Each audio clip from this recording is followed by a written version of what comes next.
So today's panel this morning is working with creative people, which kind of by definition does what it says on the tin, because all 5 people in front of you, because Sam is a creative person as well, all 5 people on the panel this morning are creatives in their own right, and they also work with other creatives. And that is essentially what you are and what you're doing. You're creatives and you're going to be working with other creative people.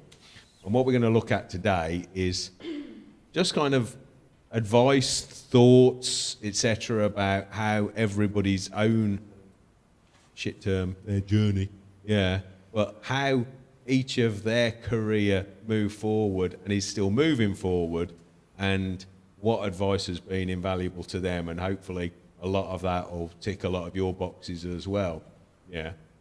So just to introduce you to all the panellists. Unfortunately, Beth Elfin, who works for BBC Horizons, has had to pull out due to illness. So unfortunately, Beth couldn't be here today. She's going to try and come tomorrow, but again, she's not very well, so we can't really put pressure on her to come.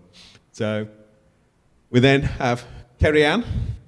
And Kerry Ann is a freelance creative producer and also works for BBC Horizons, and also is an artist manager of the Palomino Party. And we then have Danielle, and Danielle is an independent artist in her own right. I met Danielle got proposed for an artist development program that we work with for the Great Escape Festival, which is the new music festival in Brighton. And Danielle did the artist development program there, and she's also been involved in the Horizons program, and she's played soon, and is an independent artist, and her sole source of income is her music. So that's perfect. And then we've got Del, who I'm sure a few of you know as well, from Asteroid Boys, who's now taken his band into Music for Nations, probably one of the most famous metal labels in the world, and is part of the Sony family. And Del is both the producer and the vocalist there, and Del is proudly Newport. Studios in Newport. That's it. Studios in Newport, still in Newport. And again, I'll make the point when I finish. And then, last but not least, Grant as well. So Grant, is an artist manager, but he also works in the tech side of music as well. And his app Tracked is about collaboration online and digital collaboration, and being able to make tracks with people that are on the other side of the world. And again, I think that pretty much encapsulates what we're talking about here, is the fact that you are creating locally for a global market. And as long as you have an internet connection and a connected device, you can pretty much talk to anybody in the world. You can make music with anybody in the world. You can get your music to anybody in the world, with the right tools. And a large part of this weekend is going to be talking about how you do that, how you work with other creatives, how you collaborate, and how you promote your work as well. So that's what we're going to be talking about today. And the key is, all 4 of the panellists, Sam aside, are from the region. They're all from this area, they all work in this area, and they all run their businesses from this area, whether it be Newport or Cardiff. They are still dealing on a global basis from Newport and Cardiff. I think that's something really, really important. It was what we talked a lot about with regards to the panellists, as much as possible, having people who are from your hometowns, kind of saying, this is what I do, and this is where I still live, and this is what my business looks like from where I live, because that's massively important. Not feeling that you maybe can't do it because you're not living somewhere else, or feeling that you need to go somewhere else to make it happen. All 4 of the panellists today are living proof that you can do it in your hometown, and you can do it on a global basis from your hometown as well. So that's something that I really wanted to stress. And on that basis as well, there was somebody who was supposed to be here today, and he does send his apologies, but Gareth Bondello, who's professionally known as the Gentle Good, and Gareth's project won the Welsh Music Prize last Sunday for 2017. And Gareth is, because of that, really, really busy just at this moment in time. So he does send his apologies. But he actually sent me a note. Yeah, he said, yeah, would I mind reading out to you? And I may have to defer on some of the Welsh language stuff, so I don't know who's happier. And I've heard Danielle sing in Welsh, so I know she's going to be able to do it. So Gareth just wanted to start off with this saying here. Dyfal donc a dir y garreg. Which I know what it means because I've got it written in front of me. But it says, roughly translates as keep hitting the stone and it will break. And Gareth said, it's pretty much my motto for working in the music industry. It's not an easy business to work in these days. Labels don't have any cash. Sales are down across the board. Gigs don't pay well. And although the internet means you have a direct line to your audience, it also means you're in competition with most of the planet, which is, again, what we touched on earlier. Usually, all of this means you have a lot to do yourself, especially when you're starting out, having to be your own label, your own agent, tour manager, and promoter, and having to do all of that work. Like Gareth started in 2005. But the key is you rapidly find out who your support structure is, and you look for people, as I said earlier, who can help you fill the gaps. Yeah, if there's a gap in your skills base or knowledge set, then the key is finding people who can fill that gap. And there's no weakness in working as a team. Yeah, working with people who have that specific skill set is only going to make your skills even stronger. So, Gareth's key points: learn your craft. Whatever it is you make, whatever music you make, whatever you make, learn your craft. Yeah, give yourself time to write, practice, and work on your music, and keep improving as an artist. Get to know your contemporaries. Yeah, promoters, artists, engineers, venue managers, all working together to deliver shows. So building your network as well. Collaborate. Working with other artists can teach you a lot about your own strengths and weaknesses and can take you along paths you'd never think to tread, but do it. And that's a really interesting thing that we'll talk a lot more about tomorrow as well, about how collaboration can take you to places where you might not necessarily think you'd ever go, but try it. Tell people what you do, which again seems fairly obvious, doesn't it? But it's what we touched on earlier. Sound formed in a vacuum. Don't do it. You've got to let people know. You've got social media now. You've got technology to enable that as well. Royalties, as Sam said, signing up to PRS, PPL, MCPS, finding out what money you are owed already that you might not be aware of, making sure that you're registered for it. Don't get taken for a ride. People will regularly ask you to do things for free or for low pay in the music business. It's not a good thing, but it happens all the time. I'd just like to advise caution, and if you're not sure about something, speak to someone that can help. So again, finding that mentor figure who can kind of go, is that right, what they're asking me to do? And then making a judgment from there. And one more phrase, which, because I don't want to pronounce it wrong. Dyfal donc. Which, basically, no such thing as an overnight success, so don't panic. Yeah. Keep working at your craft and everything you learn along the way, and work out what your perception of success is. So, and that's it, and that's basically what Gareth was saying. His overnight success to the Welsh Music Prize has taken 12 years coming. So he just asked me, would I read that out to you just to give his perspective, because he really wanted to be here because he thinks it's massively important to support the region as well. So I just wanted to do that. And now we're going to hand over to our live audience.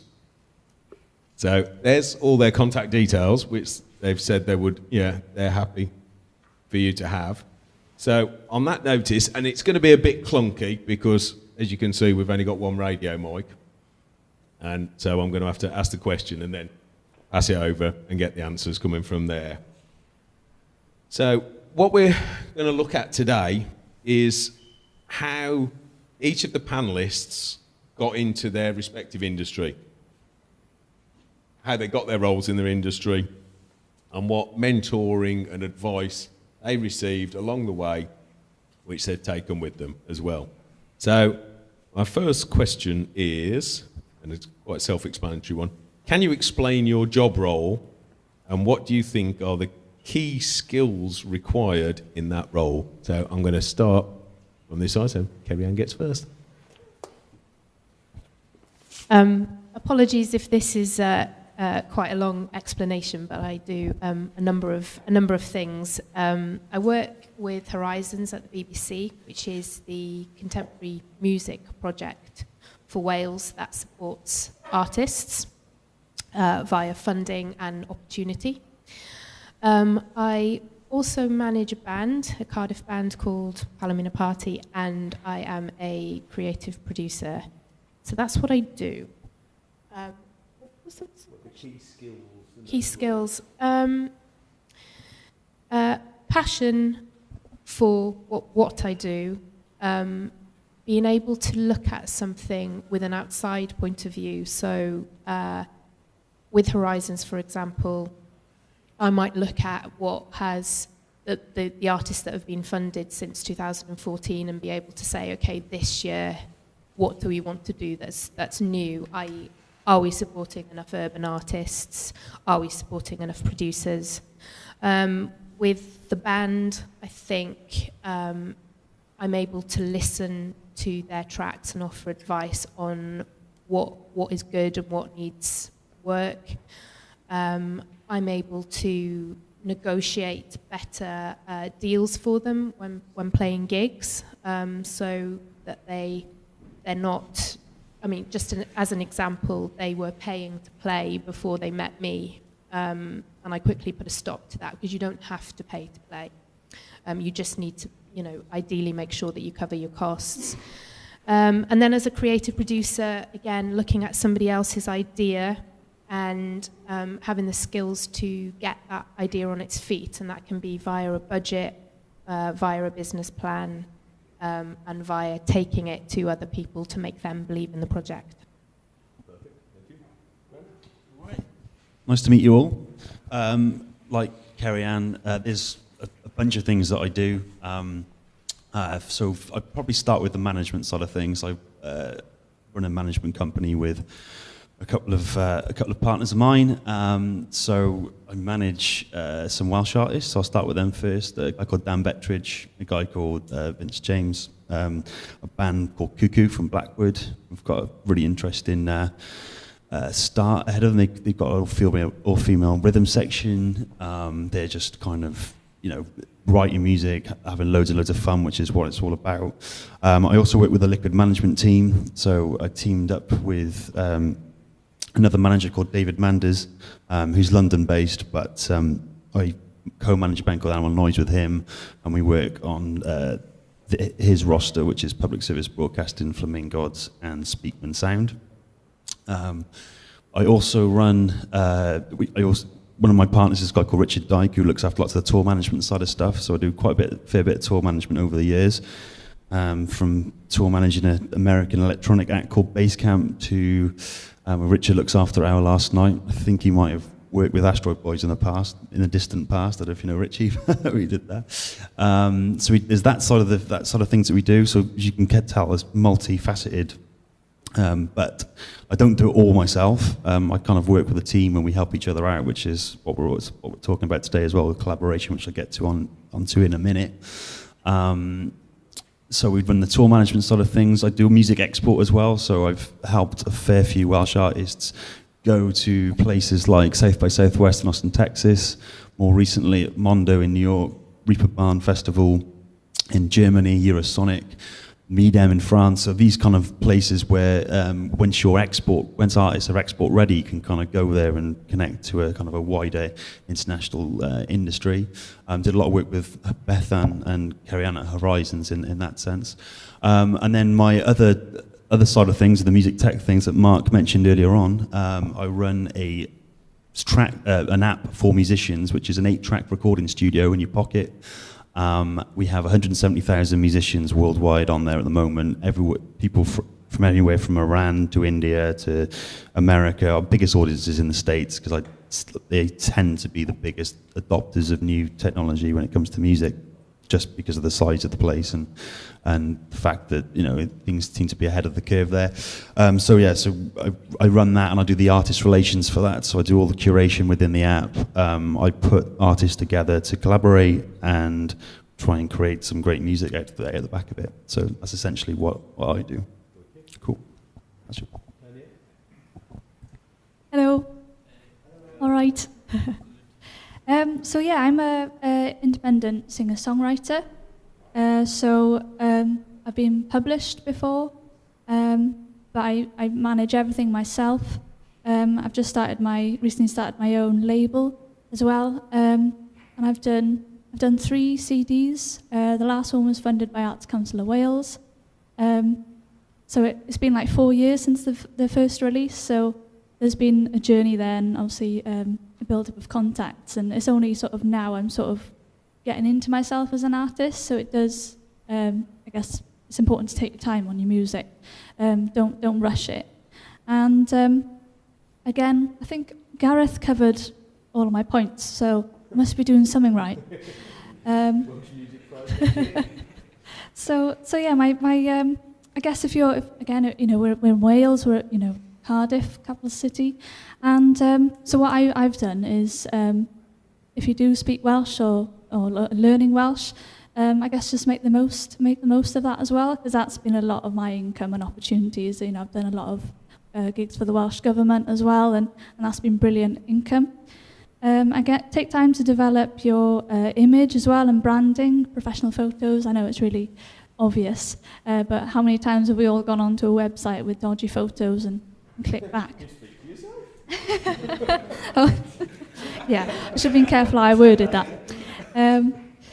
So yeah, again, it's, the only person I'm working with right now is a producer, and a good producer will know how to bring out your distinctive sound, know how to find yourself as an artist, and then so again, I like full control over my image, sound, and finance as well. So that has been my journey in the last 4 years. And working with a producer leads perfectly on to What's happening, everyone? I'm Elliot, aka Del, 22-year-old producer, songwriter from up the road, St. Julian's Ends. My role is to produce records, I guess, and get the best out of people, control a room dynamic, and just create something in which I think is necessary for the audience in which you're trying to win over, or whatever. It's 2 sides to the job, I guess. Is one where you're working on yourself and your ideas, and then bringing in people to go on to your ideas. And then there's another side of it where you have an idea and then give it to said artist, and then, I don't know, it's like because a lot of the work I do it's like my ideas, and I'm bringing in people to help me create them, because I'm not too savvy with instrumentations. I'm not too good on, I understand a bit of music, but it's more of the idea or the vibe of what I want to put across, rather than, so I just bring in people who can smash guitar, do you know what I mean, or whatever. And yeah, I don't know, my key skills required is you just got to be into it. Like, there's no point in just looking at it and going, oh yeah, I like Diplo, or I like AJ Tracy, do you know what I mean, and being like, oh, I'm going to be like, you just got to actually want to do it, I guess. God, I can't think about the monetary aspect, because money is very hard to come by for someone like me, everyone's trying to take their cut out of what you do. That's why we were, did it ourselves for so long. I'm really nervous. This is weird. I've never done anything like this before. You can hear my voice wobbling and stuff. This is weird. Yeah, I don't know. Key skills. You gotta want to do it. Be professional, but don't be too professional, because you're an artist. Be what you want to be. Social media and stuff. You gotta do that. I don't know. I'm not very good at this. You are, mate. Innit? Yeah. But that's it. But like literally, everyone has just touched on the overarching thing is performance development, isn't it? It's kind of like what Dell does. Yeah, gets in the studio and he's his own performance development. He's making himself better by learning new skills, and then the performance development is so important when you're a producer. It's what's happening on the other side of the glass, because you've got to make that person comfortable, relaxed to get the best performance out of them. Danielle, same. It's all about performance development, getting better as an artist, pushing yourself forward, moving forward. Yeah. Sometimes it's like walking through quicksand, but you kind of go in. You've got two choices. You either stop or you carry on. If you stop, you'll never know what you might have achieved. So you've got to carry on and keep pushing towards it. All of Grant's roles are based around performance development. How can he help to get the best out of the people that he's working with? Likewise with Kerry Ann, whether it's the band or whether it's the production or whatever, it's all about trying to make the best performance possible. Yeah, whether that be in the studio, on a stage, just your public persona. Yeah, the best version of you. Yeah, when you're walking around and being perceived to be the best version of you as well. How positively you put yourself forward as an artist and as a creative enterprise. So just quickly, because like, I always think like, I like to ask how people got their first job as well, because I think it's really interesting. And I think, again, a large part of what we're talking about this weekend is about taking away those perceived barriers to entry. Yeah, like I would love to do that, but I can't because, and we're largely here to kind of say, right, okay, take those perceived barriers to entry and we're going to look at whether you go round them, over them, through them, under them, and kind of say, right, we need to get rid of those. Because when I'm, now you're going to know how old I am, so like, I did a degree in economics in the 1980s, and I knew damn well I did not want to do anything based around economics. It was the driest 3 years of my life. And I wanted to work in the music industry. I'd been following bands around for ages, and I wanted to work in the music industry. But I'm from Tamworth in the West Midlands, and there ain't much of a music industry in Tamworth. And then I went to Portsmouth, and I saw bands, but I didn't know how to get on. And I thought, right, what am I going to do? I need to find people who work in the music industry. So I went and started in HMV as a Christmas temp, because that was the closest I could think of that I could get to the music industry. But through that, I then became an assistant manager. Through that, I met a lot of sales reps from all different record companies.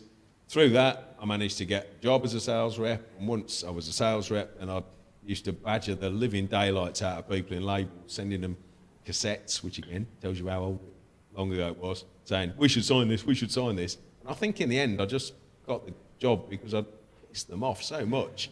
It was just easier to give me an office and a phone and just say, go on then, put your money where your mouth is. And of course, I was 24, I hadn't got a clue what I was doing. And they just kind of say, well, go and sign bands and make records. And you're like, I've got no idea what to do. Well, that's it. It's a case of like, I had no idea what to do, but I'd finally got to where I wanted to be. Then it was down to me to really get my arse into gear and start learning about how to do it. So, coming from the Midlands and having no connections with the music industry, touch wood, I've managed to, still be here now, 30 years later, still working in an industry that I absolutely love, and touch wood, still being able to pay the rent as well. So what we'll do is just kind of ask how everybody got there first, kind of what they think is like the thing that made the difference. Yeah, how you got that first little break, and then if there are particular mentors or particular advice, something that's just stuck with you forever. And again, while I've got the mic, I'm bad to Jane.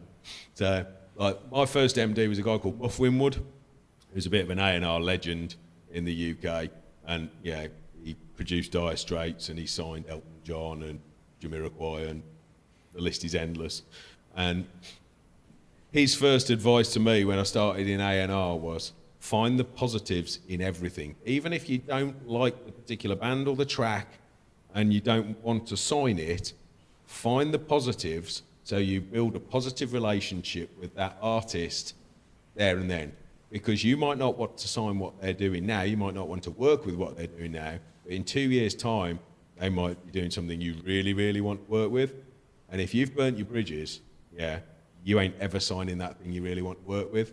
So it's about looking at those positive aspects of every relationship that you're with, like I say, building your network, collaborating, and finding the positives and going, that's cool. And yeah, it might not be for now, but as I said earlier, put it in the karma bank, because when the karma bank pays out, touch wood, happy days. So enough of me on the mic. So how did you get your first job in the creative industries that kind of like made a difference? And were there any key mentors or advice that kind of has really stuck with you and is kind of like what you use to, philosophy's a bit of a term, but that kind of thing.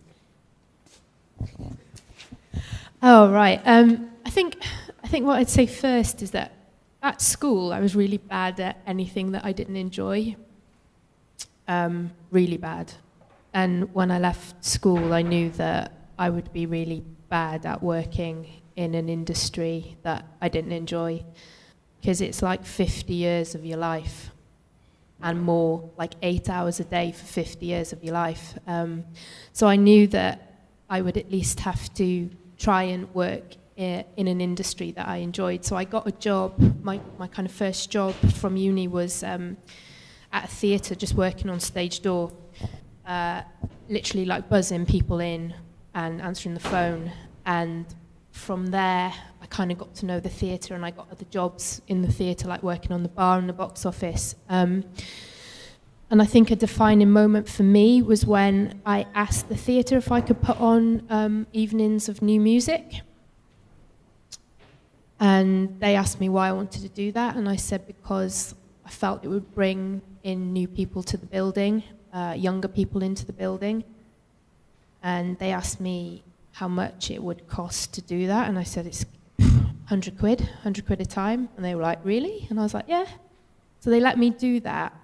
And I think that evening of new music that ran for about two years was a springboard into everything that I'm doing now. So managing the band, working with Horizons, and working with new artists, young people, emerging talent. I kind of put it all down to that night of new music. I started here in Newport. I am a local lad, and my first foray into the industry was working for a guitar shop called Speed Music, which unfortunately hasn't got a store anymore. It still exists. There's lots of mail order and that kind of stuff. But I was a T-boy on a Saturday, this little Saturday job. Very lucky to get that. And one of the biggest sort of mentors, going to touch on what Mark was saying about having mentors, I met really early on a local business owner called Nick Fowler, who I'm friends with to this day. I'm hugely grateful for him for giving me that in the very first place, and kind of give me the confidence to kind of go on, I guess. And so I was a T-boy for a year or two whilst I was in school, and then I was going to go to uni and stuff at the start, but I was like, no, I'm having too much fun playing music, playing guitar, meeting loads of other musicians around the same time through the shop, because they always used to come and buy their strings and stuff on a Saturday morning. And then basically, had a whale of a time for about 2 years doing that, learning things like sales, like the sort of the sales side of the business, like you did with the retail stuff at HMV, I guess, but more on the instrument side of things. Met producers, and it was a really good melting pot of places, because it was like a go-to place for most musicians at the time. It's quite a social environment as well. Guitar shops tend to be that, or instrument shops tend to be that. And moving on from there, I came into that at a time when the internet was revolutionising music, not on just on the recording side of things, but on the sale of instruments, for example. That all kind of went online and decimated the kind of a lot of the sort of independent music shops up and down the country had no idea how to kind of adjust and adapt to that. You had companies like GAC and Dolphin, who were kind of huge mail order companies, really taking over. And that was my first kind of sign of things changing, but technology revolutionising music, and we're still in this kind of revolutionary era, and it's been about for 15, 16 years. So I left Speed Music in 2004. I went on to move to Liverpool to study there. I studied music management. But going back to the mentor thing, which I think is really important, is been very blessed to have lots of great mentors throughout my journey so far. And I can name like 5 key people. There's obviously Nick Fowler here in Newport. There's been a chap called Dave Bichalingi, who was my lecturer in Liverpool at the time, but he runs Sound City in Liverpool. A guy called Russell Sheffield, who I run Tract with, who's been a massive supporter and a guiding influence with everything that I do. His father managed Queen, so it was quite a big, quite a big thing to learn from someone like that. A guy called David Manders as well, who on the management side of things has been brilliant. And I met them just through my journey and just from doing one job to the next job to the next job. And I guess the key to it is just kind of just get muck in and just meet new people, and that's how these people come into your life. And and just learn with them, work with them, and just kind of take it on from there. So yeah, that's my intro. Brilliant. So I guess journey short then. I finished my levels in school. Had no plans of going to uni. I think you've just got to get out there and into the real life.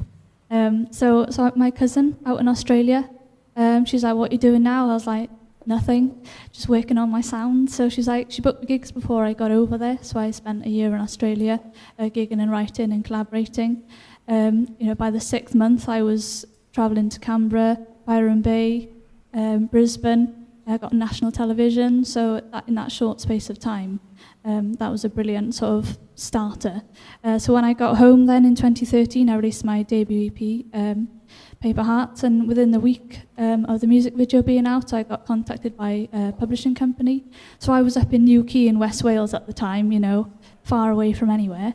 And this company was based in Cardiff, so that was a good way of sort of getting the contact and getting down there and getting the welcome. So then from there, I did my second EP. 2 tracks got selected for Visit Wales advert campaign. From there, the BBC Horizons in 2016. So I made the most of my opportunities then at the time, and I applied for Arts Council of Wales to do a release. I thought I want something to promote while I was on Horizons.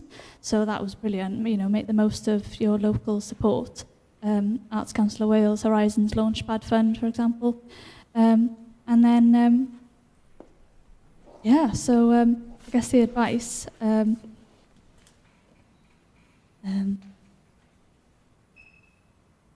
just like keep good relationships with people, keep in touch with people, whoever you meet,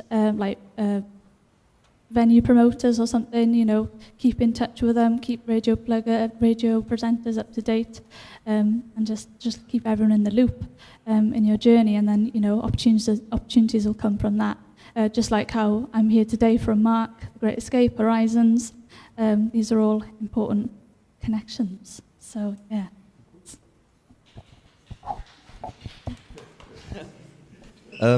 Did anyone go Urban Circle?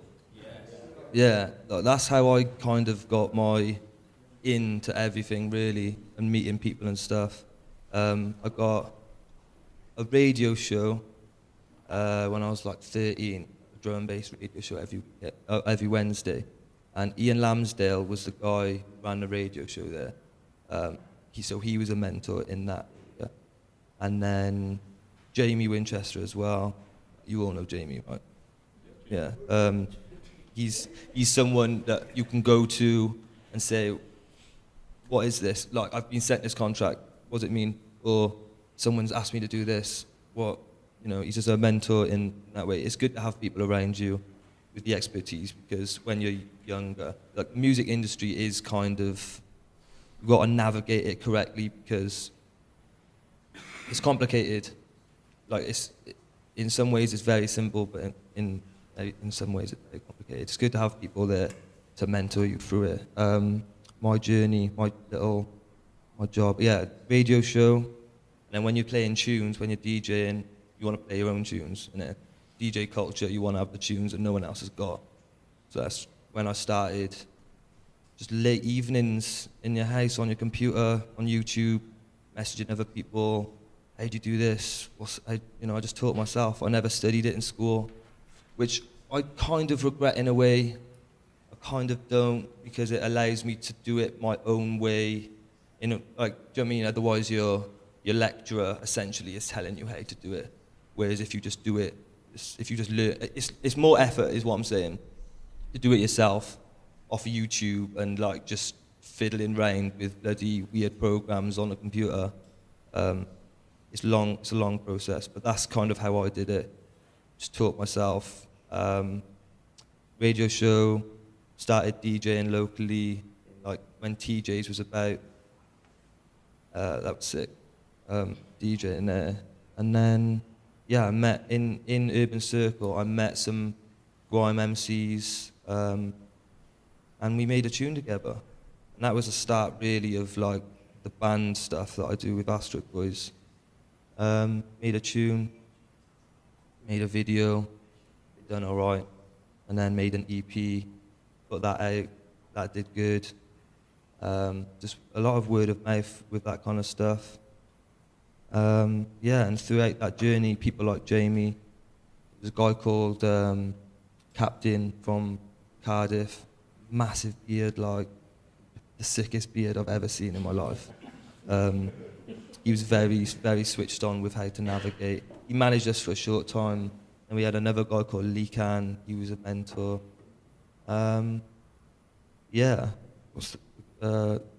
career progressed up till now, I guess, just doing what we wanted to do, and getting advice from people is always key, but just doing what you set out to do in the beginning, you know. And a youth centre, that's my main angle of this question, I guess, is that it was a youth centre for me to go and speak to people and use the computers, do you know what I mean? Because my mum couldn't afford a computer for me when I was young, so go in there, speakers and that, sick. So yeah, be around people that want to do the same thing, because they're going to make you better, they're going to challenge you in a moment of when you'll think, oh yeah, I'm killing it. They're going to go, oh, check this beat I made. Oh, shit, that's a sick beat, like. And yeah, it makes you better. I've got advice: work hard, be nice, be valuable, don't stop learning, don't have an ego. Having an ego will put a cap on you as a person in majority of things, but in music especially, because if you walk in thinking you're the best thing ever, someone's just going to go, all right, let him do his thing and then get him out, because it's detrimental to everyone involved. Yeah, that's that. Thank you. I just want to pick up on a couple of things there that, like, people have just mentioned, like, yeah, what Del's just said there, don't have an ego and be nice. Yeah. There's a word that I won't use because it's been recorded and filmed, but you probably know what it is. The ultimate word that if your mum heard you say, she'd give you a proper slap. Don't have them in your life.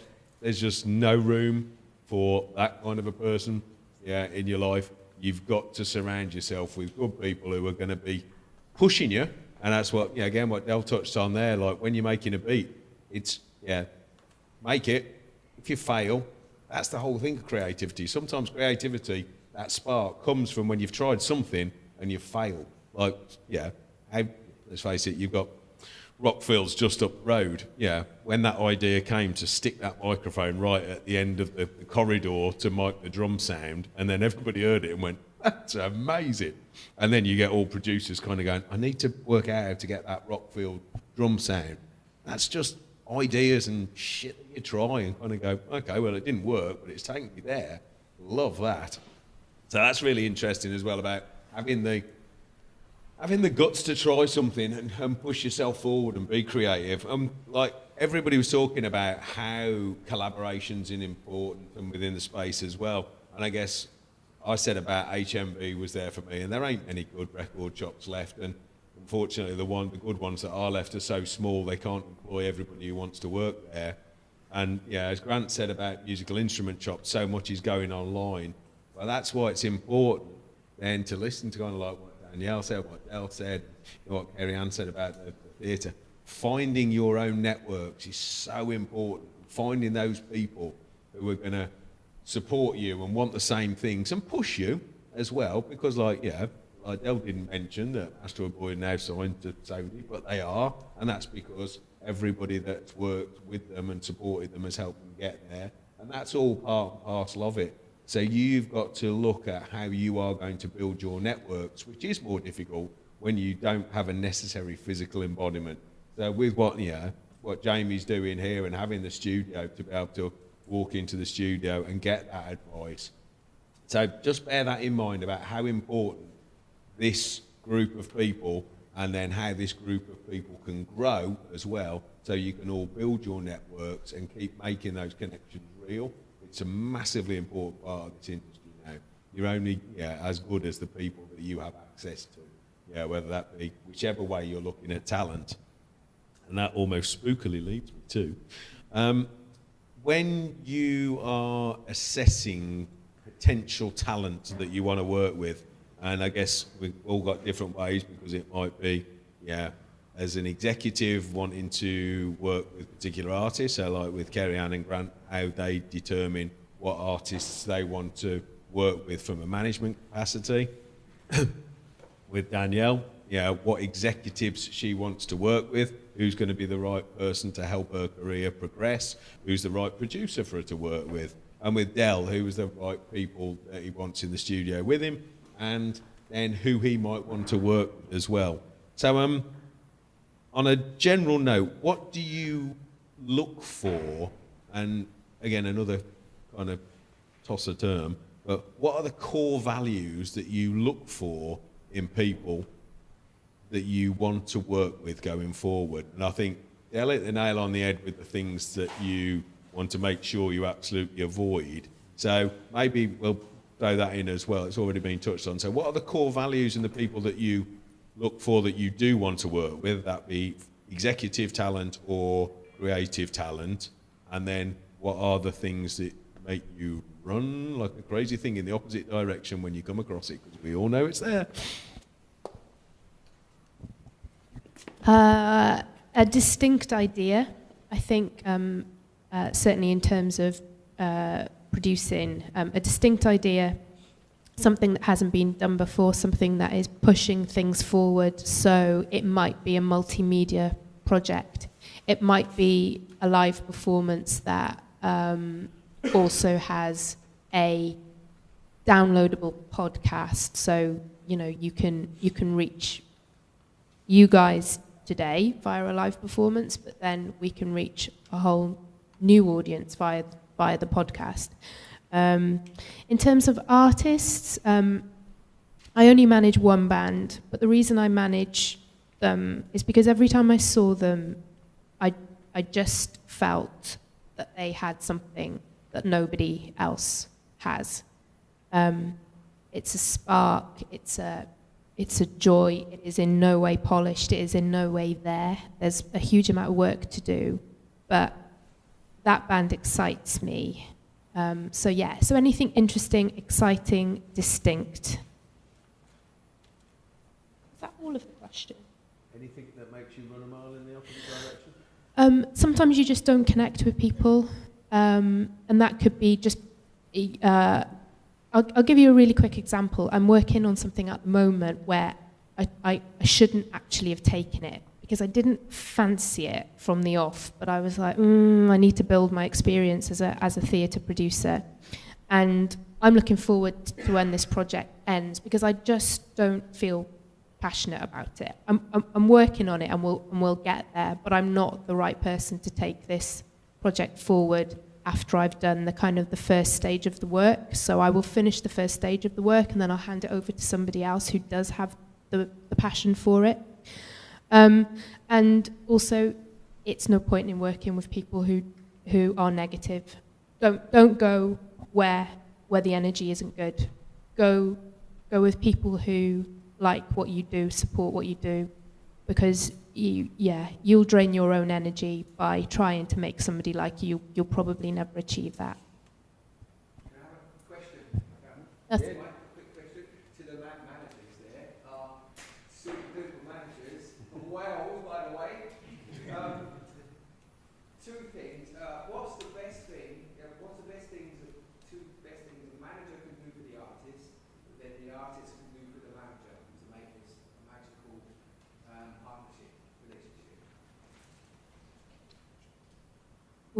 Right. Well, I'm really new to it. I started managing in January, but I think the best thing I've done for this band is make them believe in themselves again.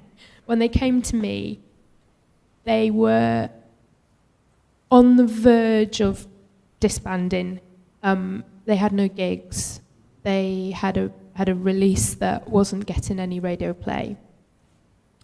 And what I did was go, right, we can get you gigs. So I got them their first gig. And from that gig, we had really good social media response. We had photos. So suddenly there was something to share. From that gig came another gig, came another gig. And now we're looking at releasing a track that is very different because the initial release wasn't the right release for this band. So a mistake had been made just prior to them coming to me. It doesn't matter that that mistake was made. It doesn't matter at all. But we learn from it and we move on. So yeah, just building belief, confidence, but also structure. I mean, I think you, Grant, probably agree that we are here to do the business side of things, because that's not what our bands want to do. For maybe for Danielle has that head and is happy to be her own business person, but it's not for everybody. And what they give to me is, in return, huge joy by being a brilliant live act and smashing every gig that I get for them, absolutely smashing it. That alone, I think, makes it worth it, but also their commitment and dedication, and they're very receptive to ideas and to change. So they listen and they're like, okay, you think that's not working, we'll try it. They don't relinquish control entirely, so it's all in consultation, but they do listen to feedback. Adding on to that, you said you get them gigs, so what's the best way that you find in getting your artists out there as a manager? So I think look at venues that are putting on the sorts of act that you're managing, or the act that you are. For me personally, it was Full Moon and Goody Who in Cardiff. I just wrote to them, said, I have this band, do you remember them? They were kind of playing quite frequently in 2014, not so much lately, and they were like, oh yeah, I remember them. Do you have any good support slots? First support even, just will you put them on again? And it was Liz at Full Moon who gave us our first gig since I've been working with them, because she remembered them, she liked the style. I sent her some images, I sent her some tracks that I thought did represent the band well, not the tracks that I don't think represent the band well. And she gave us our first support slot. And, like I say, they smashed it. So it was great. So we keep getting asked back. And then other venues hear about them. So you say, we got this many people in for Full Moon. Can we now play club? So it's about impressing on a certain level, making sure you pack out the smaller venues, and then you've got a really strong argument to go to another venue there and say, we're ready for you now. But finding out who is booking the gigs at the venues, and trying to meet them. I'm just going to answer Jamie's question. So just to repeat it again, Jamie. So it's what you give to what the best thing? I think I'm trying to look at the relationship yeah. between artist and manager. It's not two-way. Yeah, I was going to say that I think first and foremost, I'll touch a point as you mentioned it. Trust is massive, and you can't buy that. You have to earn it, and the only way to earn it is by spending time and working together. And an artist-manager relationship can be very tempestuous.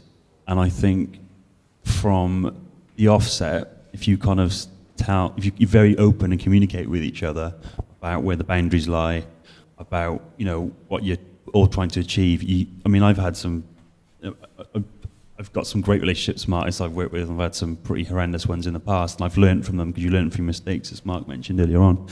And I think the biggest thing that an artist and a manager need to do is you run the buck stops with you both. Do you know what I mean? You might as well just, you know, if you're a solo artist, for example, and or you're in a band, you might as well hire another guitarist in. It's the same sort of relationship. If you're inviting somebody into your project, you kind of have to essentially trust them, but you have to learn, you have to kind of work together on that.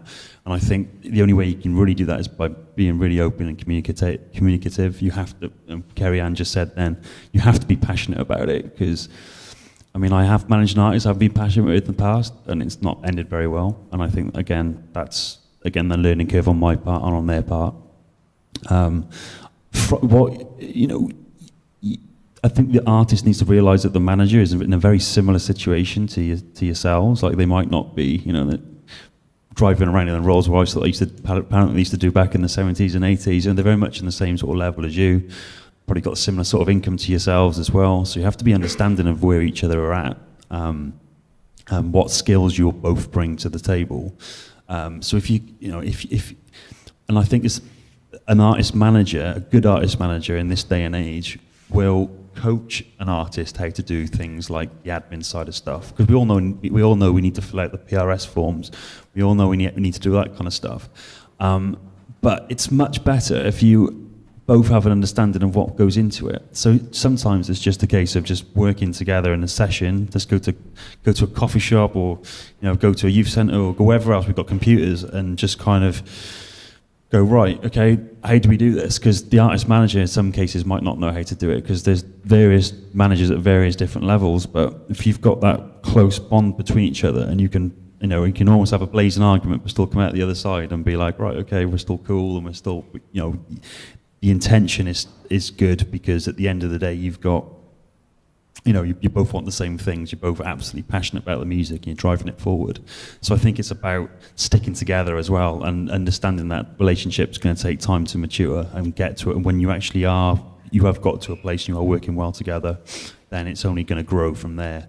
And things I expect back from an artist, I guess, is that trust in equal measure, but also, Kerry Ann so rightly touched upon it too, it's kind of that dedication to your art form. At the end of the day, you know, if you know, some artists, and I've seen this happen, have a sort of smash of success, and then, you know, just take their eye off the prize or the goal, which is just kind of going back to the whole thing about making a career in music and expressing yourself, not having an ego, that kind of thing. It's so easy to happen, you know, if an ego creeps in, and then it's really hard to kind of deal with that. So it's kind of what I expect back from an artist is dedication, trying your best as well. You know, you're not always going to be able to write hit after hit after hit after hit, but you just got to have, you know, just got to have fun and enjoy what you're actually creating. And if you keep doing that, you're onto a winner anyway. So what was the question in general? About core values, really. Core What do you values. look for with it, yeah, like when you're assessing who to work with, what are the core values that you look for people that you want to have a working relationship with?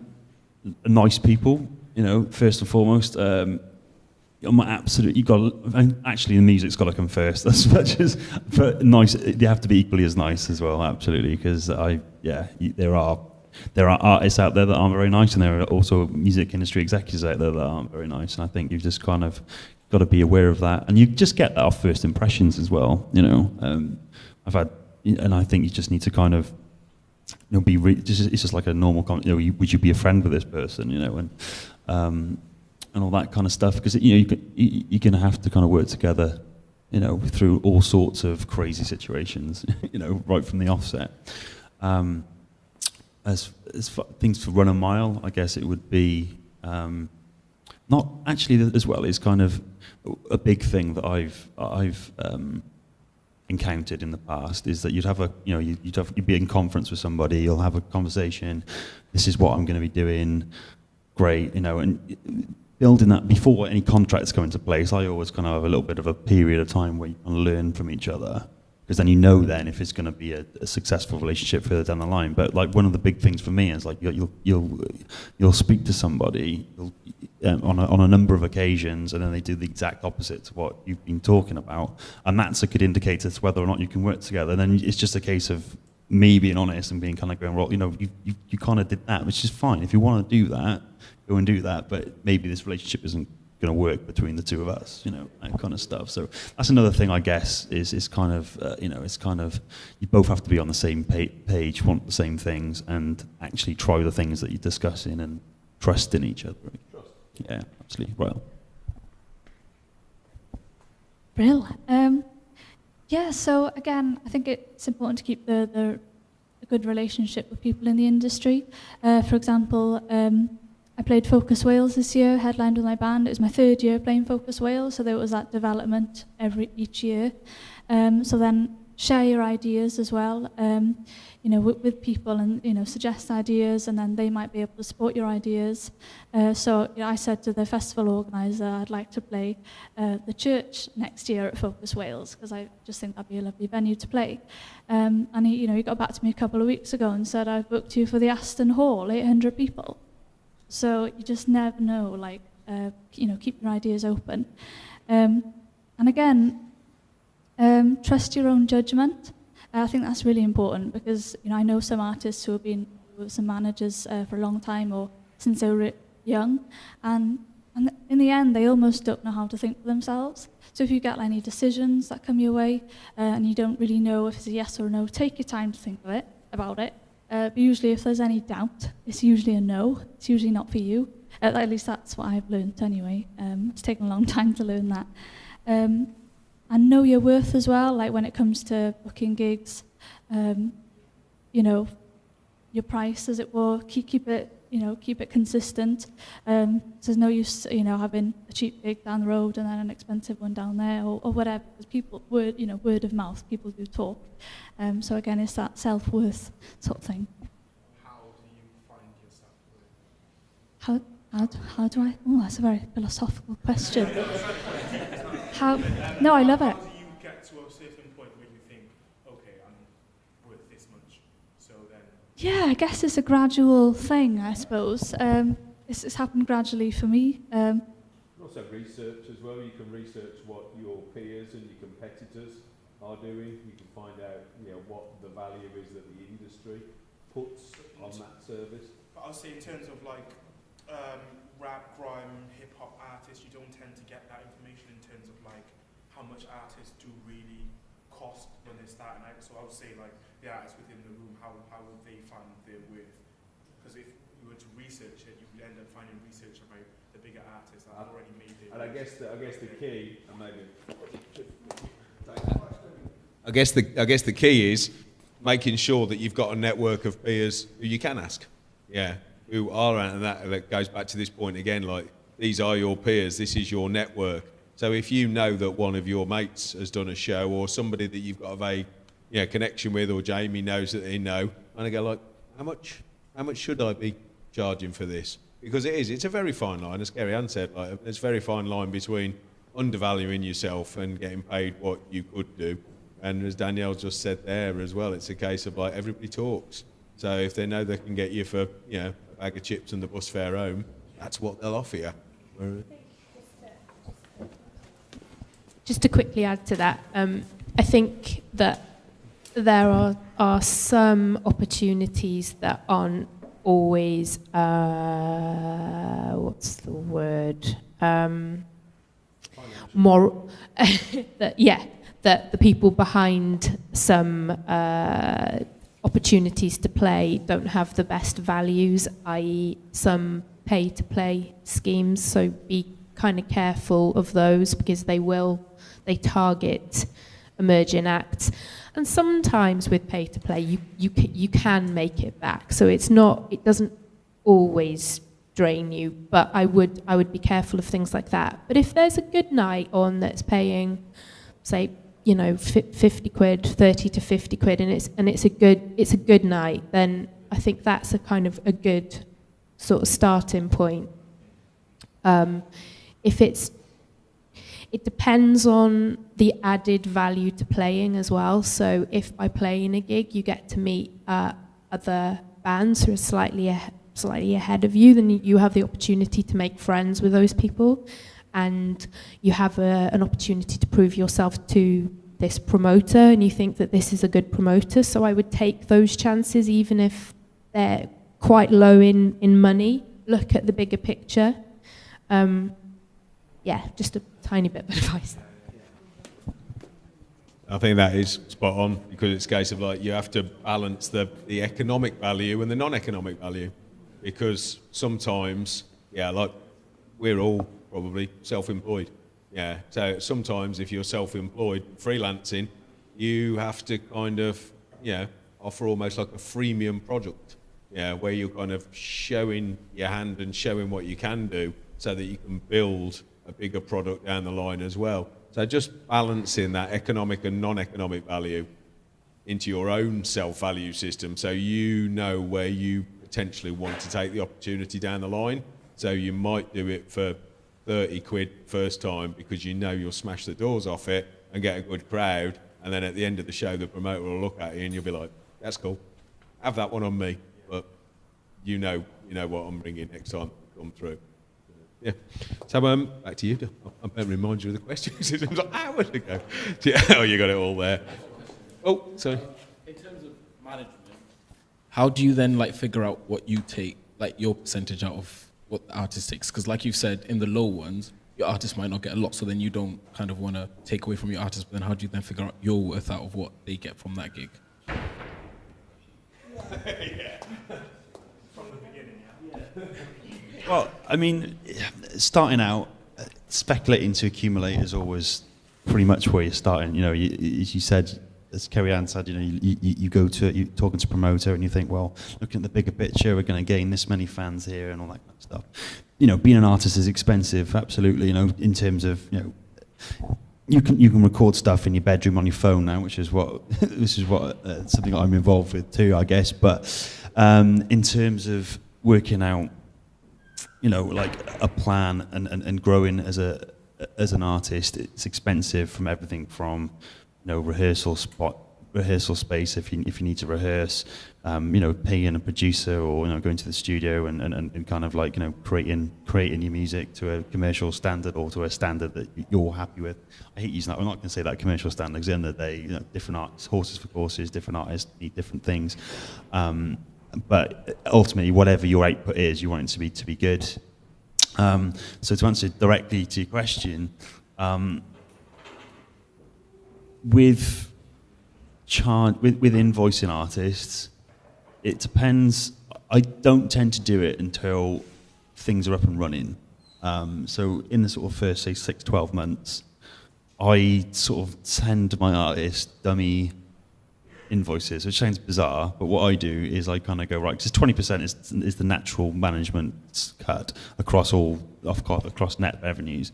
So what I tend to do is like I go, right, in this last quarter, this last 3 months, I have this is your income. It might be kind of 50 quid here, 50 quid there, and it's going back into the artist kitty, and I kind of go, right, well, I would have earned 320 quid. So in 5 years' time, when that might be $5,000, and I'm charging my 20% for that quarter, it's not like, oh, why are you charging me money all of a sudden, because you haven't done that to this point in time. And I've had to learn that the hard way, because I've done that, not taken a cut, and then an artist has started making money, and then it's been the end of our relationship because money has completely and utterly destroyed it, which it shouldn't do anyway, because at the end of the day, it's all about going back to that trust thing. So the way I do it is kind of like, right, I need to be transparent here, and from the off, if they know how much my service is, even though I'm not charging them for it at that particular time, then at least they've been told all the way through what it's going to be. So that's something that I do personally. Not every manager does that,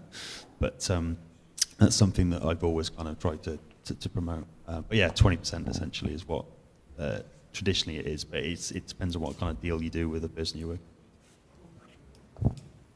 Because that's it, because the managers have their own value as well. That's it, that's their self-value as well. With all of us in the creative industries, you end up doing a lot for free, trying to build a project. Like if you go in the studio, you don't kind of say, well, Dell doesn't set the meter running Yeah, if he's trying to demo an idea or whatever, because you're working towards something. Yeah, and if you're rehearsing for a new band, you don't set the meter running. So it's everybody having an assessment of their own value, but the artist has to also value that, yeah, there are people like, you know, Asteroid Boys will have an agent. Yeah, that agent wants to take their chunk of change from the fee, management, etc., etc. So Del, what is it that you look at? And I guess you're quite an interesting one as well, because as a producer who wants to work with other artists, what is it that you look for in an artist that you kind of go, you know what, I want to get them in the studio now? And then also, from what you touched on earlier as well, what it is that you look for in the executives with your artist head on, what you look for in the executives as well. I'll start with the executives. They've got to like what you do, obviously. I guess I've spoke to people who have had managers and they're just there just because they want the money. Like, you don't want that. You want to avoid that, obviously. So you want them to like what you do, and you want them to believe in what you do and see your vision. Cliche stuff, but like, if they can, we've had loads of managers, Captain, Lee Can, a guy called Matt Bradbury, and now we've got Ian Johnson, who manages Enter Shikari, and a plethora of other bands that are all big time. Do you know what I mean? He's like a big deal manager guy. He's got assistant. They work together, but yeah, called Lee. Lee deals with us. So Lee's been our friend for like 6 years. We've been doing the band like 6-7 years or whatever. He's known us for ages. He pressed our first vinyl release. He knows us as people before business. That's important to us because for so long we didn't have we had mentoring management, but they weren't. We never signed contracts with anyone. Because we're a bunch of Welsh boys, we're quite like, we just run off a handshake, and if we respect you, you respect us. And that's kind of always been the case with us as a band. Respect being the most important part of a relationship between management and a band or artist, because they've got to understand the work that you put in, and they've got to make sure that they value that as much as you value that the work they put in for you. When there's an imbalance of that, you're always playing with fire, because when a band looks at a manager and says, you're not doing enough for me, I'm working harder than you, I'm self-managing. It's happened to our band 100 times because we went through phases of self-management. So when we're essentially not doing a manager's job, but we want more involvement in the management process of the band. When that happens and the management feels like their power is being relinquished, there's an imbalance there. So it's about understanding what your management is doing for you and respecting it and allowing them to do it, because essentially that's their job. Do you know what I mean? That's difficult sometimes as people who want to manage yourselves, but finding that balance is key, and that balance is just trust and respect. And if you can understand what they're doing for you, you will allow them to do it because you trust them. You need to trust them to fight your corner on any kind of meeting that they have, or anytime they're speaking about you, they need to be backing you. And we've had times in the past when we thought, we don't think the management are going into that room and fighting for us, and they're kind of siding with the industry side of things, and they're not like backing us. But they could be, and you don't know because you're not in the room. And there's always I don't know. You just gotta trust them. Gotta trust them to do what you essentially believe in. Pay them to do. Do you know what I mean? Because at the end of the day, as an artist, you're paying them, and then they're getting you paid. So you have to work together on getting paid. So that's what I look for in a management, I guess, as a wrap up. What I look for in an artist, you gotta like them. You've got to like what they do, and you've got to see what they're trying to do. If you can't see even where they're trying to go with it, I guess it is a potential option of you can then say to them, I don't think what you're doing is good. Maybe if they're like super talented, you can not mold them, but I guess it's kind of my job to say, if you were to do this a little bit better and not say so much of that and do a bit of that, if you want to do that, sweet, you should do that, try that, and essentially just get the best out of people. You got to be creative. It's kind of like the cliche stuff. I got to like what they do, so they got to have the work ethic behind them to have already proved to a bunch of peoples that they are willing to work and willing to work for what they want to do. That's got to be there before I even know, before I even go on their Twitter page or whatever. There's got to be something there that attracts to them. I like what they do. I've got to believe, once you talk to people, you've got to believe in what they want to do. Similarly, I'm at a level now where I'm not at like this big industry level where I've got loads of people like hitting me up, oh, let's work, I'll give you a fee. I'm still at a level where I'm choosing what I do. I'm still working on myself as an artist, Asteroid Boys as artists, and then other select artists that I really like and that I've got a personal connection with. So I'm still at that level, so I can't really comment on a producer level of, yeah, I'm getting $2,000 to write 2 tracks with this artist, and I essentially just work to what they want. Like, I'm not really there, do you know what I mean? And I'm glad I'm not there yet. I feel like I'm still doing what I want to do and still getting by in money terms, so that's cool for me. But I'm so talking on that, with artists that I'm working with, got to be a personal connection. I've got to like them. They've got to not be, just not, I don't know, like I'm not going to sit down and mix down a vocal for 6 hours. Someone who I really don't like, do you know what I mean? I'm just not going to do that. Like, if I was getting paid $5,000 to do it, yeah, I'm doing it, do you know what I mean? Obviously, but that's what I mean. I'm not at that level. So for me, it needs to be, I like the person, and they're just good. Like I'm not gonna gas it. Like you've got to. When I'm hearing the vocal or when I'm hearing whatever it is, the guitar take of whoever I'm working with, like if it's sick, like it's gonna inspire me, and I'm gonna go, yo, that's sick. Like come around and do more. If it's not that good, and I then have to apply additional things to make it work in the track, it's long for me. Do you know what I mean? That's long, and it's like. And I feel like then I turn it into my work, and then I discredit what the artist has done on the track because I've added the effect that makes it sick.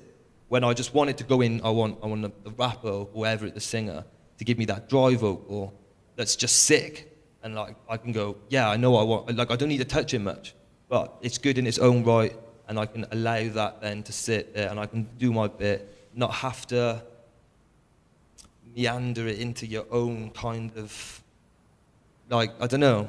Yeah, you've got to like what they do. They've got to be good. So I guess the test is being good. Like, yeah, yeah, like, yeah. Just take the time to better yourself first before the Twitter and all of that. I mean, be good before that. That's it. And I reckon some of that are just sitting listening to everybody now. It's a case of, because the world is changing from what it was, when money was no object in the music industry, whether it be manager, artist or producer, it's all about the fact that the artist is, the creative has got to be driving the project. And I talked to a lot of managers who, gone are the days of the band being able to sit there and the manager will drive the whole project. Now the manager wants to see, be chasing up the hill, trying to rein the artist, go like, don't do any, like, yeah, I'm nearly there. Yeah, rather than not, a manager can't drag the creative up a hill anymore. There's too many pitfalls along the way, and they often won't. So I think that's the key to it, is just a case of like, it's your creative enterprise, and the people who are working with you as part of the team, as the artist, as a producer, as the manager, it's all important, and you're working together and collaborating. So, yeah, cool. So if I reckon now, because we've got about 20 minutes left, yeah, so I reckon hand over to... that's it, I was going to say. So we'll hand over to questions now. So you two, right at the start first. So what I'll do, I'll walk the mic down just so that the... So who's first then? Yeah, I just want to say, obviously, it's been a lot of talk about management, and I'm not going to, well, basically, not many of us are going to get signed to management labels in our career, maybe. So, what could you advise us on independent artists? What direction would you advise us to go in that aspect of music? Because not everybody gets signed to a management or a label. It's not as easy as that, obviously. So, maybe a bit of advice on independent.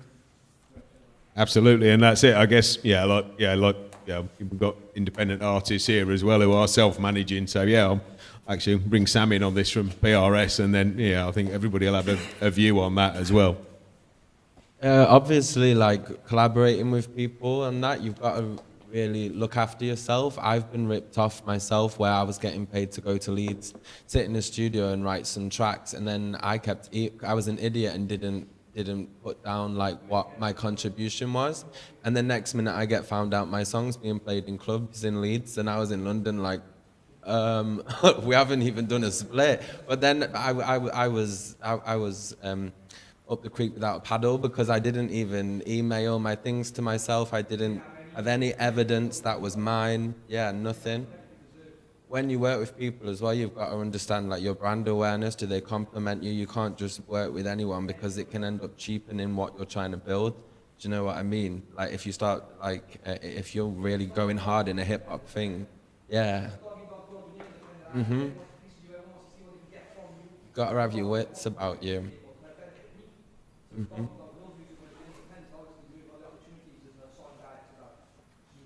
Yeah, and reputation. No. It's a little bit different now, being an independent artist compared to the way the label used to be, because I don't think it's so much of the fact that you need to be signed in order to get the opportunities. I think you can still get the opportunities being an independent artist now. There's so many avenues. 100%.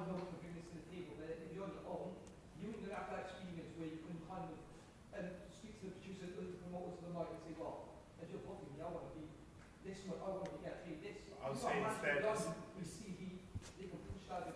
but I would say then it's you backing your CV. So you put yourself in that manager's shoes then. So when you step into that office and you've got that meeting, you're backing yourself.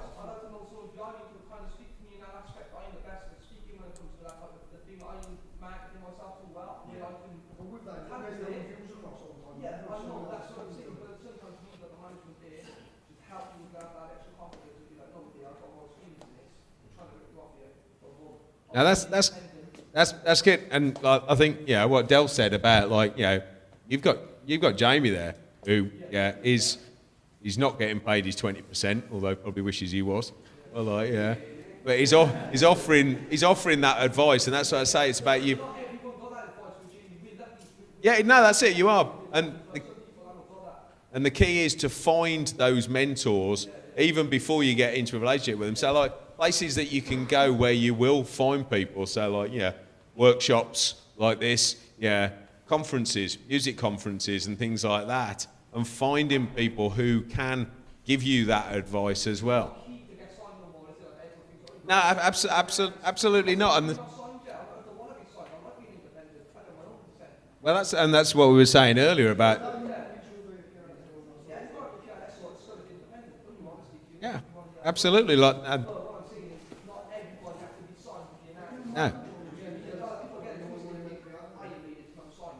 Yeah, that's a value that people often think that they getting the management or getting signed is the end of their work. Yeah.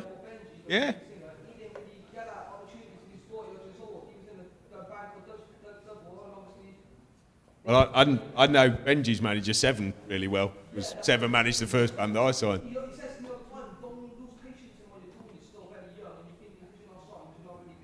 Yeah, that's it.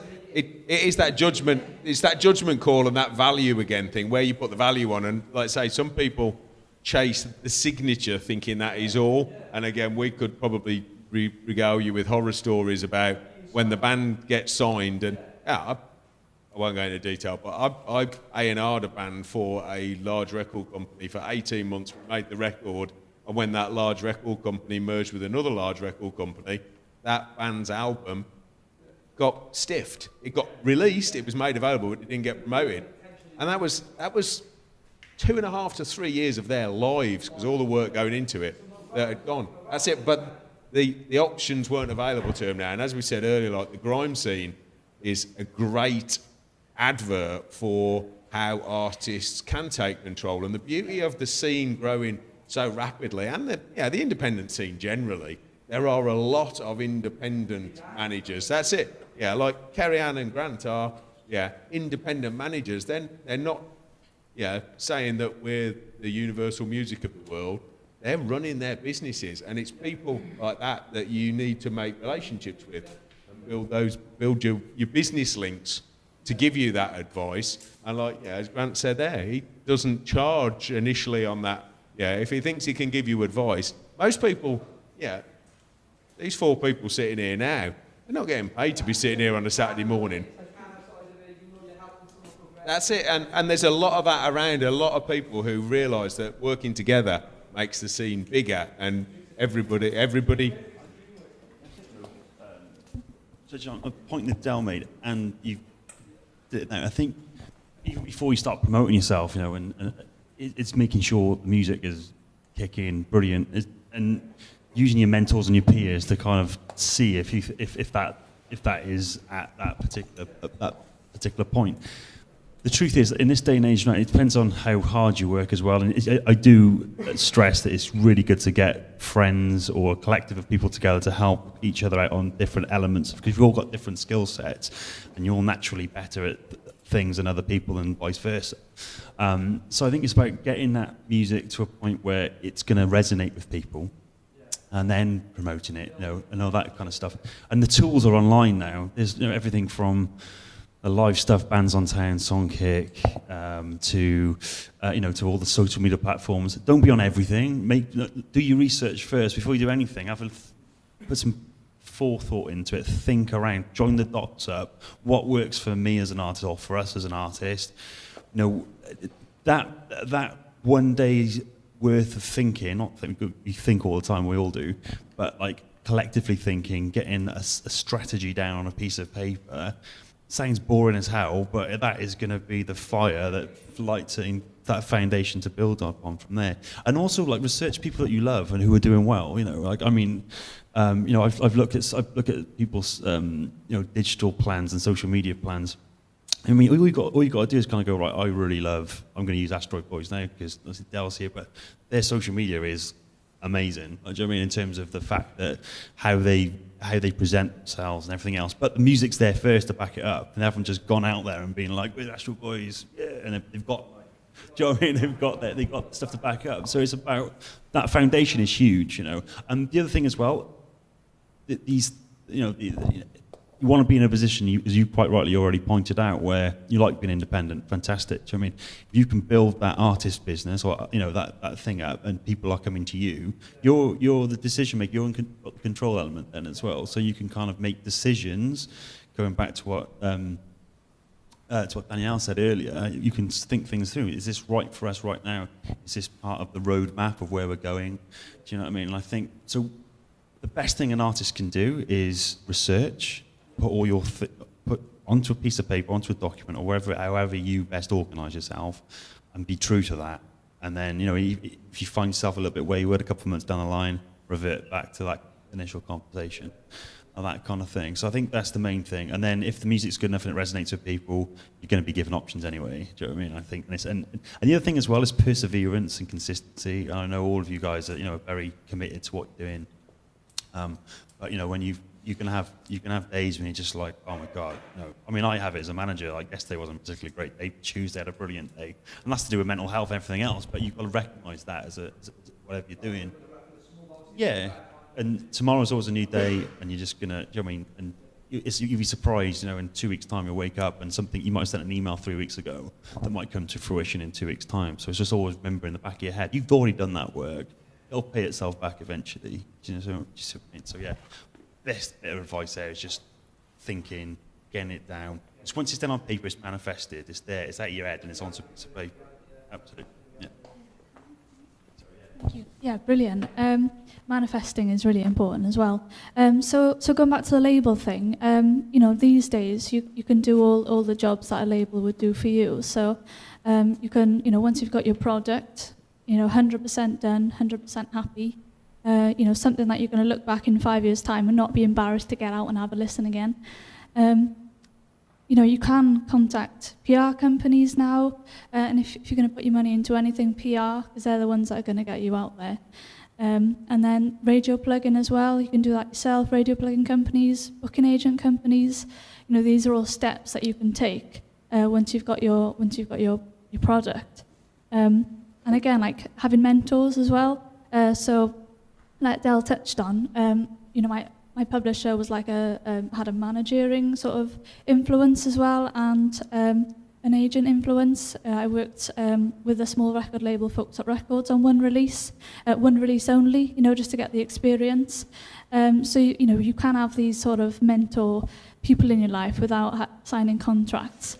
And what makes me run a mile is contracts. But, you know, there's always the Musicians Union as well. I would definitely suggest, you know, if anything comes your way, Musicians Union, protect your songs, get on PRS. If you're co-writing, do a little agreement between each other, you know, get a little black book, write it down. I mean, this is what my mum told me, and I wish I did. There's so many notes I've lost, so many dates I don't have from agreements I've agreed on. Get that little black book so you can get it out and you can be like, look, it's all here. Yeah. Tell everyone they should be writing this down. Everything that you said, everyone should be writing this down. Tomorrow, they'll wake up and they'll have forgotten. Well, that's it. The good thing is it is all being filmed as well, so be able to go back and have a look at it in time as well. So with that was all. Because were there two questions from the back there, or was that was covered? Cool, Gabriel. For the independent managers, what is it kind of like working on what he said? It's kind of like, as an independent manager, what is it that you say to artists that may not kind of want to do that business side? So how do you approach them in terms of what you can do for them as an independent manager?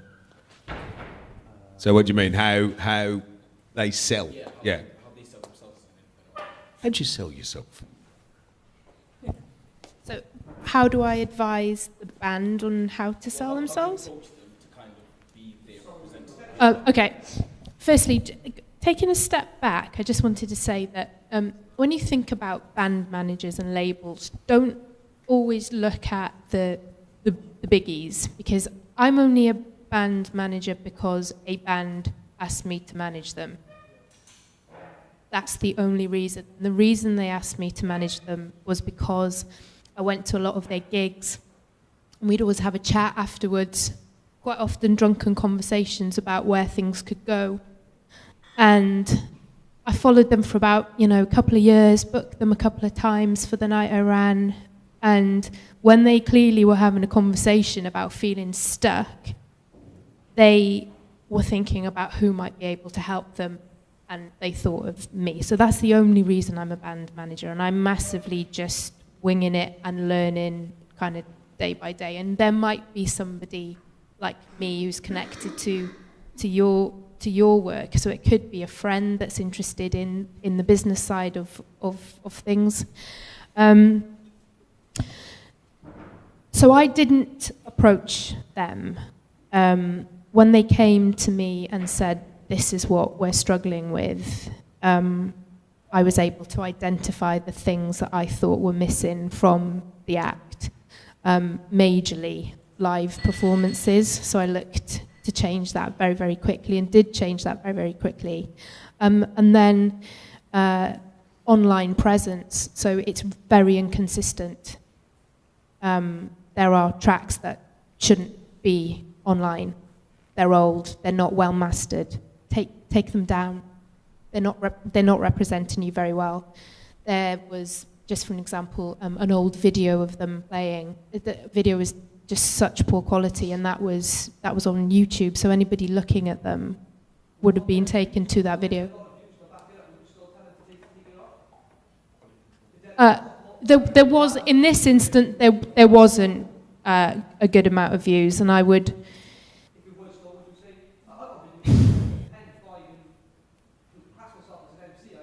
Yeah.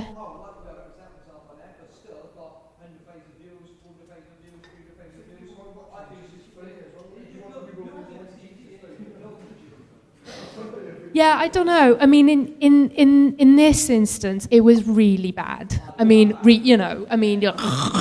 and Singer's voice was all over the place because he was jumping around as he does, and it just wasn't good. And neither were the views good. So why is that existing? Why are you letting that represent you? Disguise anything that you're not doing so well at. Put your best work out there with your most likes and your biggest hits, and take anything down that isn't representing you well, because it's not about quantity, it is about quality. Yeah.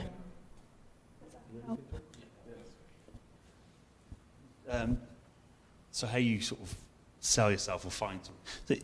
How you approached or how you approach people is multifaceted. It's very it's like having you meet friends through friends, or you might just be at a show and you're inspired by something. So it's sometimes I think the best relationships, management artist relationships, are spurned by just being that passion there. Essentially, like you absolutely love what they're producing, what they're working on, and you've got a good rapport and all that kind of stuff. And sometimes the best managers can be the best mate that you've just been through school with, and you've kind of got that history together.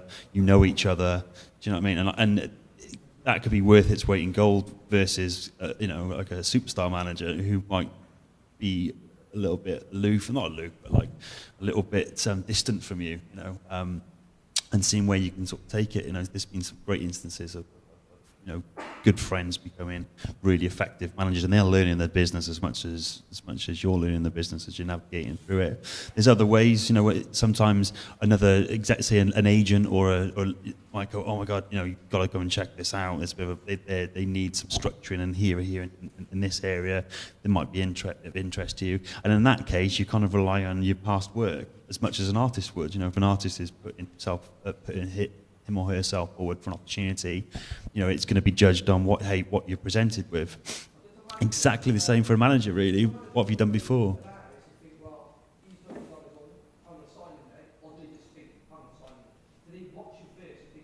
Yeah, keep an eye on stuff, absolutely.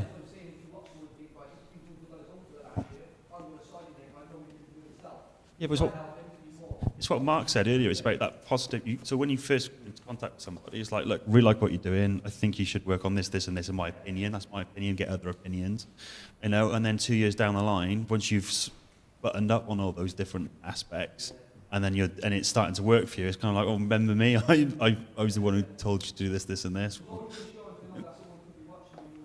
Yeah, and checking in. I mean, it's a two-way process as well. Communication. Don't tell. As Gareth said in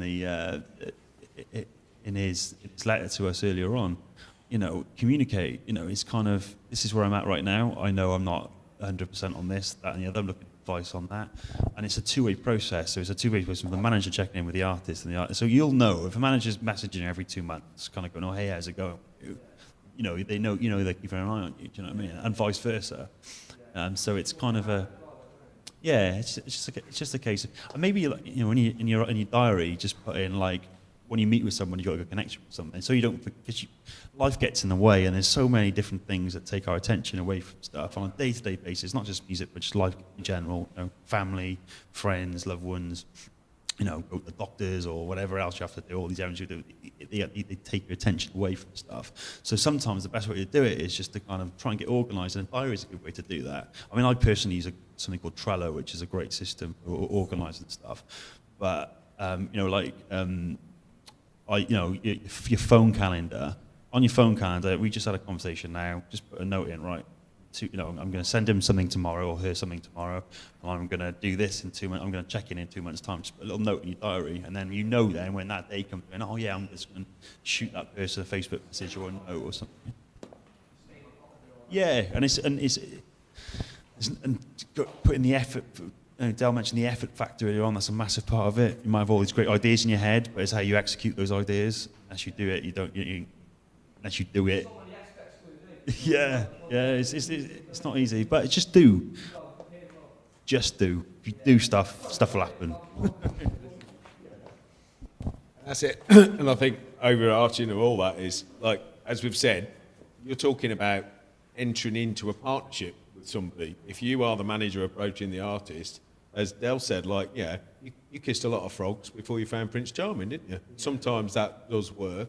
But, like, you're entering into a partnership because manager and artist relationship now is a partnership. It's a partnership in business because it might be outside of a record label or whatever. Enter Shikari are the ultimate example, aren't they, of a collective running a business together.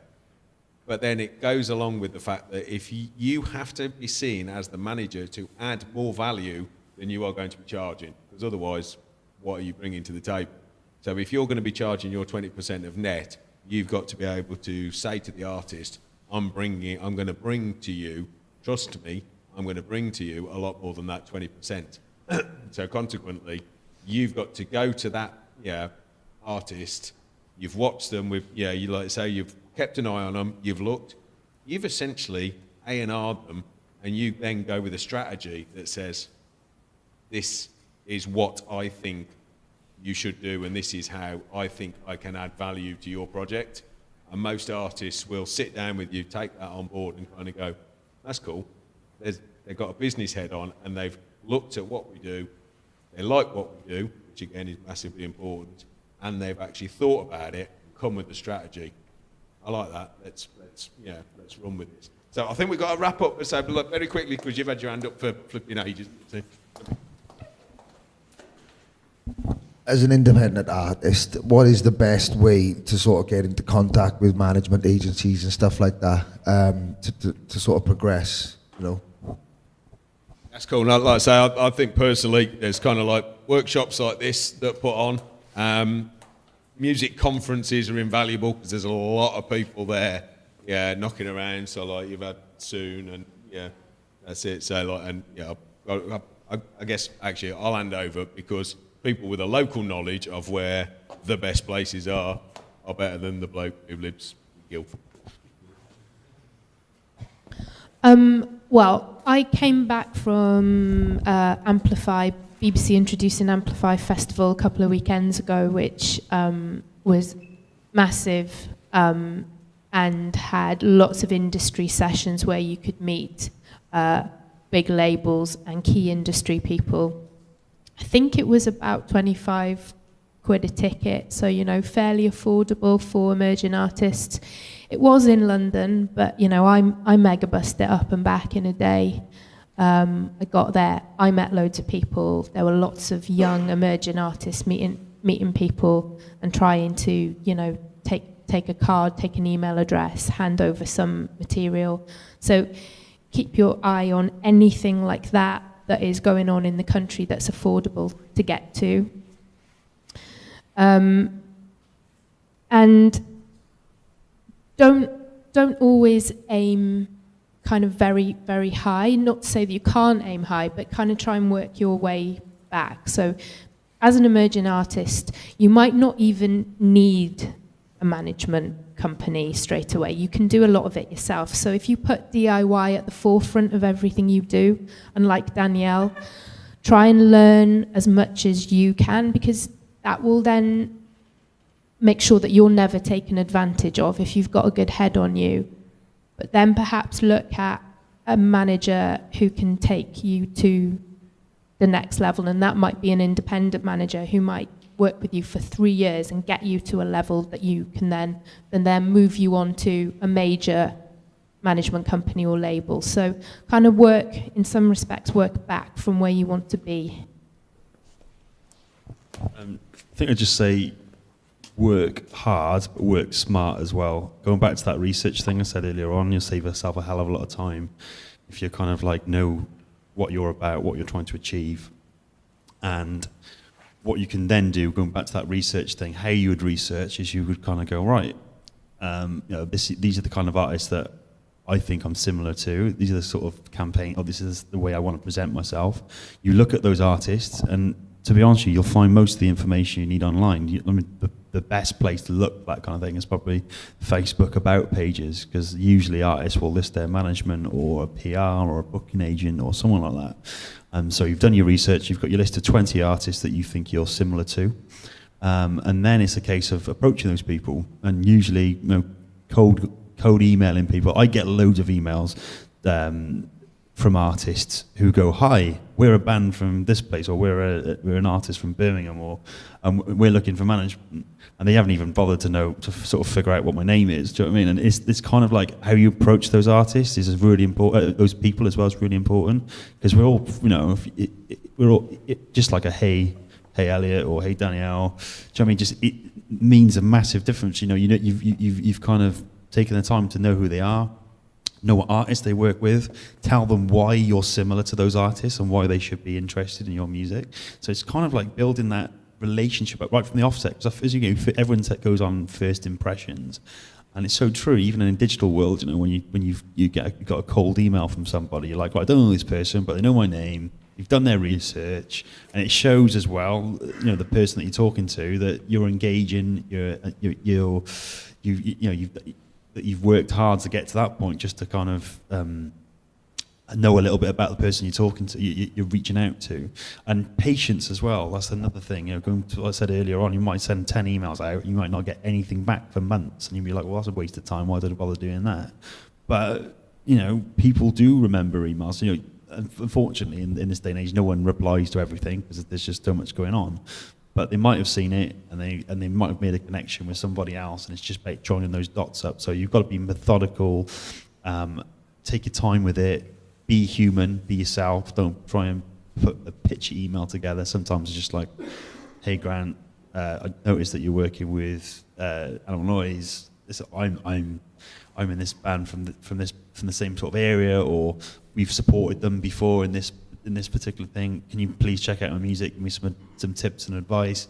Hope you like it, and if you like it, maybe we can work together." That kind of thing. But provide links, make it easy. Don't say I'm in a band and then not put a link to your music. Because then you're kind of putting the onus on that person to kind of go out of their way to find you, where it should just be easy, simple, and to the point. Yeah. So that's what I'd recommend. That's a bit of advice. Real. I had plenty of ideas then, but they've just gone off the top of my head. Again, like networking opportunities, there's plenty. I can get a list together if you want to send me an email. Patience. Patience is key, and consistency. Just if you're doing what you love, just appreciate every day, because I know it's easy. I get days where I don't know what to do, and I spend the day doing absolutely nothing. But then I think, actually, I've been getting ideas together, or I'm living the dream. Do you know what I mean? It's just on a smaller scale at the moment, and it can only get bigger. So it's keeping that positive mind is so important. And if you are at networking events as well, festivals, I've done it before. You get drunk, you hang out with friends, and you think, oh, I didn't do any networking. So if you are in that environment, keep professional, and just keep relationships open. I just want to back what Grant said, because cold emails, no one's interested in just like an email. Yeah, that's just exactly this. He's just copy and pasted it, but change the name at the top. No one cares for that, unless you're like the next big thing and you're amazing. Everybody wants a piece of it, which is not the case in most things. Just make it personal.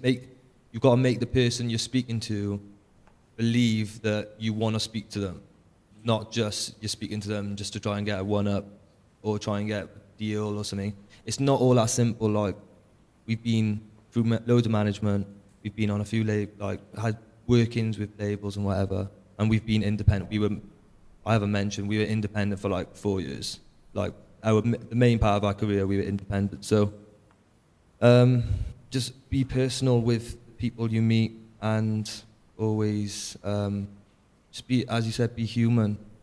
No one wants to speak to a robot. I know that's so cliche, and that, but just having an interest in, if somebody wanted to work with me, I'd want them to know what I'm capable of, and if they like what I do and what work I've done that they like, and I can engage from their intrigue of me that who they are and whether they take it seriously or not, or if it's worth working with them. Do you mean alone, even if they're not the most amazingly talented person, if they can formulate an email essentially that makes me feel that they care about themselves in a way that I can then like harness that and use it on a record or whatever.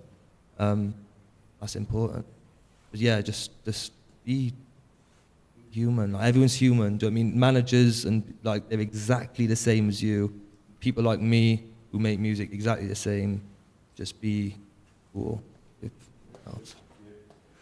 That's it. I think that's a wicked point to end on, because it's this whole, every industry is about relationships, and it's just a case of how you build that personal relationship.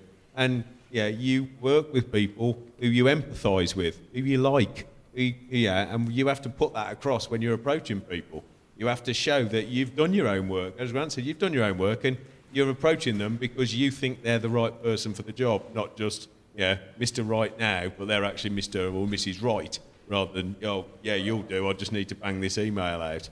So I'm just going to say a huge thank you to, I'm also going to leave the contact details on there, because like you say, when talk about how to contact people, contact details are there. So stick a photo in your phone and then you know how to track down, the 4 panellists today. But Kerry-Ann, Grant, Danielle and Elliot, thank you so much. Big round of applause.